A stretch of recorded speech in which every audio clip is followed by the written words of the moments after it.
but I will be so brave and strong and like not buy a ton of books. I mean, I just don't agree with banning books in general.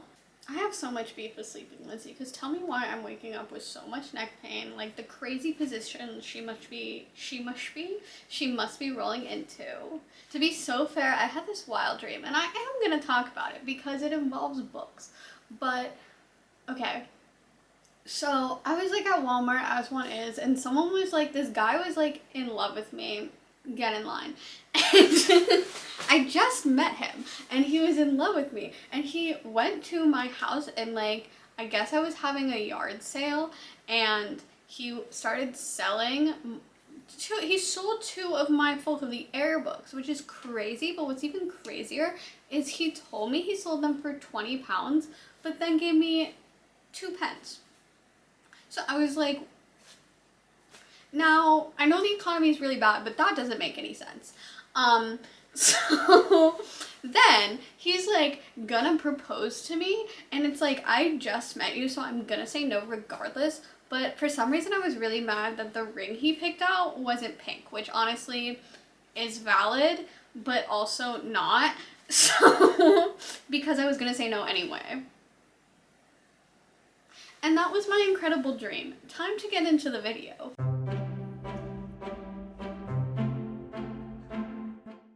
Hi, welcome back to my channel, or welcome if it's your first time here. I'm Lindsay, and if you can see from the title of this video, I am doing a bookish bucket list. I saw Freya Valerio, another booktuber, do this, and I really wanted to do it as well, because I have a lot of bookish things I want to do that aren't necessarily reading. Some of them are reading, but I just thought, you know, why not make a chatty video? I mean, it's kind of one of the easier videos for me to make at the moment. I am still vlogging, and I am going to do bookish vlogs because those are also kind of easy when I am in grad school and doing everything I'm doing right now. It's dissertation time, so super busy, but this is, I thought, how do I want to word this? Like a chiller sit-down video that I could kind of just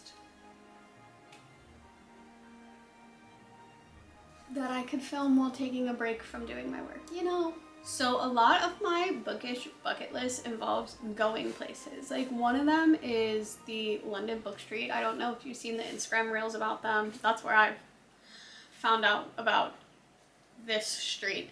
I have been to London twice, but each time it was just a day, so I've never been to London Book Street, and it'll be difficult because it's a ton of bookstores. Apparently it's a street with a ton of bookstores, but I will be so brave and strong and like not buy a ton of books.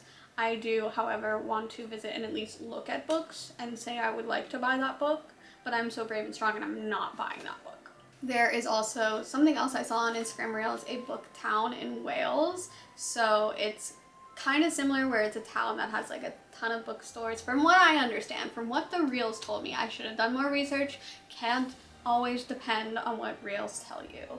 Obviously before I go to these places I will actually look them up, but it is a town in Wales. Name I cannot remember, but also pretty sure I wouldn't be able to pronounce correctly. And it's, again, from what I understand, tons of bookshops, and they just kind of love books there, from what I understand. How many times am I going to say from what I understand? Another place that I almost went to but ended up not being able to, and I still could, like I can take a bus there, but Whitby, it's where part of Dracula takes place, a very important part in my opinion, when Lucy gets turned into a vampire. There's the whole, like, there's a bajillion stairs up to the cathedral church. Okay, when it comes to like religious places, I'm gonna get things wrong because I'm simply not religious, but I think it's like a church that's like the setting of Dracula and inspired that. So I love Dracula and I really want to go there. Also, Whitby just looks like a really cute town, so I would like to just visit Whitby, and I'm using this as an excuse. Another place, I don't know where exactly the Bronte sisters are from, but it's somewhere in Yorkshire. So again, wouldn't be hard for me to visit. There is a museum, and like I recently went to the Lake District, and I went to a museum in like the house of Beatrice Potter, and I really enjoyed that experience. Something about going to a town where a writer is from, it just, you can really see the inspiration of their work in the town, or the inspiration they got for their work and where they grew up. I mean, Beatrice Potter, it was quite literal where her illustrations like reflected the village, or they were of the village she grew up in. Like you could see a specific fence she drew like still up there. But other stuff, it's just kind of like, it could be the vibe of the place that you can really understand, or understand more the inspiration they got for their writing. So like I want to visit where Jane Austen is from, which is like Hampshire. I want to visit Stratford upon Avon, which I believe is where Shakespeare is from. I also really want to visit Buckinghamshire. So sorry if I pronounced that wrong. I've been getting better at my pronunciations of English towns, but I still need work. I'm still American. What can I do? But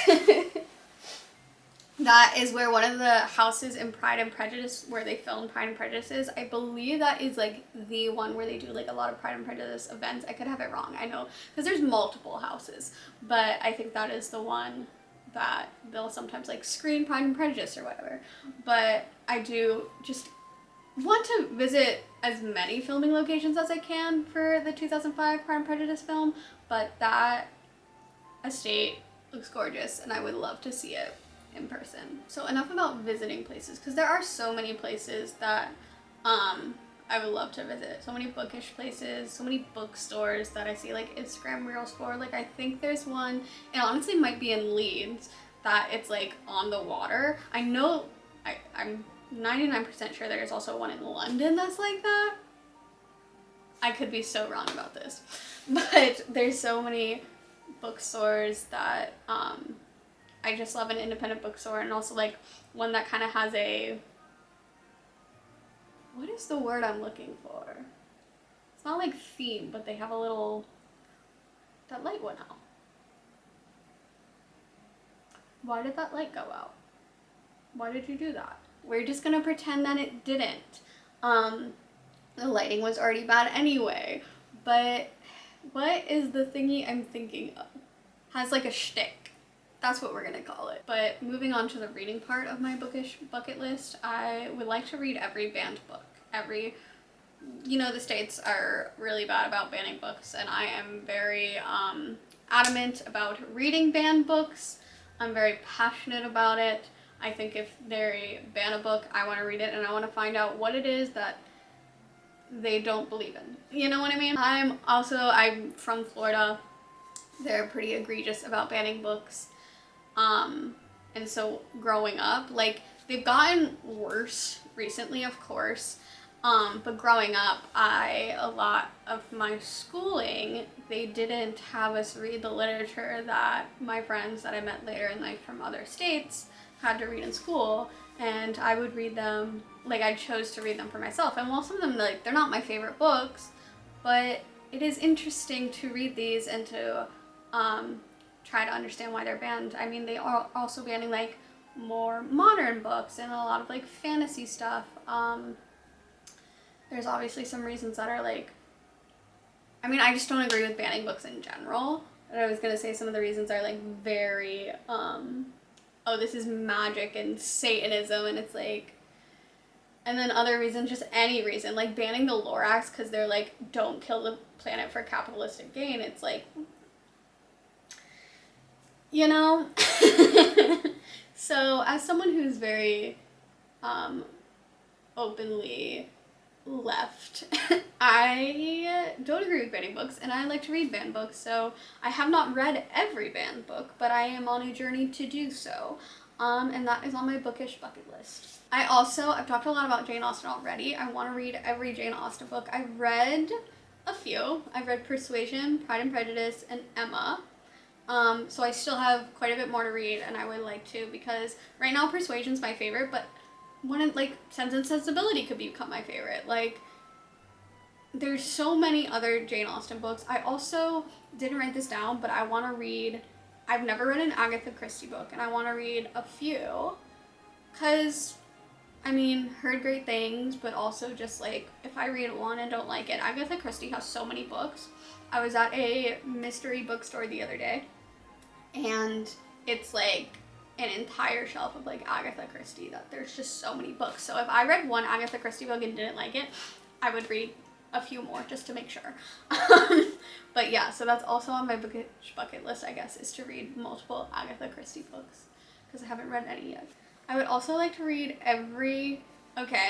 with the exception of the Spiderwick Chronicles, I would like to read every Holly Black book. I think I'm a little bit past the Spiderwick Chronicles. I didn't read them as a kid or a teenager, and just like they don't interest me right now, but I would like to read everything else I can get my hands on that Holly Black has written, because I have liked everything I've read by Holly Black so far. I think also Rachel Gillig, the author of the Shepherd King duology, I would like to read all of Rachel Gillig's books.